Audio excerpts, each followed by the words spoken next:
ओशो अष्टावक्र गीता लिखने वाले महान अष्टावक्र की कथा सुनाते हुए कहते हैं कि एक बार राजा जनक ने एक धर्म सभा बुलाई थी।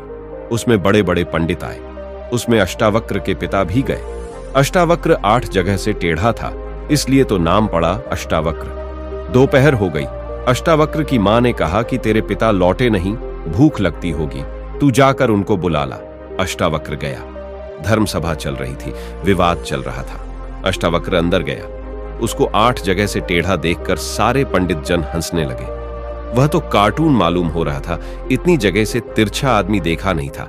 एक टांग इधर जा रही है, दूसरी टांग उधर जा रही है। एक हाथ इधर जा रहा है, दूसरा हाथ उधर जा रहा है। एक आंख इधर देख रही है, दूसरी आंख उधर देख रही है। उसको जिसने देखा वही हंसने लगा कि यह तो एक चमत्कार है। सबको हंसते देखकर यहां तक कि जनक को भी हंसी आ गई।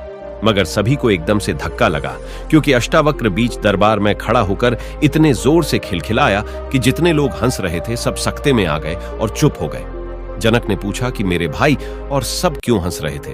वह तो मुझे मालूम है, क्योंकि मैं खुद भी हंसा था, मगर तुम क्यों हंसे? उसने कहा, मैं इसलिए हंसा कि ये चमार बैठकर यहां क्या कर रहे हैं। अष्टावक्र ने चमार की ठीक परिभाषा की, क्योंकि इनको चमड़ी ही दिखाई पड़ती है। मेरा शरीर 8 जगह से टेढ़ा है, इनको शरीर ही दिखाई पड़ता है। आप ये सब चमार इकट्ठे कर लिए हैं और इनसे धर्म सभा हो रही है और ब्रह्म ज्ञान की चर्चा हो रही है। इनको अभी आत्मा दिखाई नहीं पड़ती। है कोई यहां जिसको मेरी आत्मा दिखाई पड़ती हो? क्योंकि आत्मा तो एक भी जगह से टेढ़ी नहीं है। वहां एक भी ऐसा नहीं था जो इसका उत्तर दे पाता।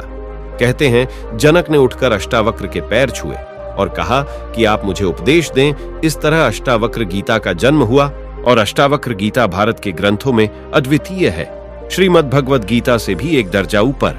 इसलिए श्रीमद् भगवद गीता को मैंने गीता कहा है और अष्टावक्र गीता को महागीता कहा है। उसका एक एक वचन हीरों से भी तौला जाए, हजारों हीरों से भी तौला जाए, तो भी पल्ला उस वचन का ही भारी रहेगा, हीरों का भारी नहीं हो सकता। सारे सूत्र ध्यान के हैं और समाधि के हैं। तो तुम समझ लेना, जब तक तुम्हें शरीर ही दिखाई पड़ता है अपना और दूसरों का, तब तक तुम चमार ही हो। मेरे हिसाब से सभी शूद्र पैदा होते हैं। कभी कभी कोई ब्राह्मण हो पाता है, कोई बुद्ध, कोई कृष्ण, कोई महावीर, कोई रैदास, कोई फरीद, कोई नानक। कभी कभी कोई ब्राह्मण हो पाता है। नहीं तो लोग शूद्र ही पैदा होते हैं, शूद्र ही मर जाते हैं। तो ये सूत्र तुम्हारे संबंध में भी है, तुम्हारे ही संबंध में है।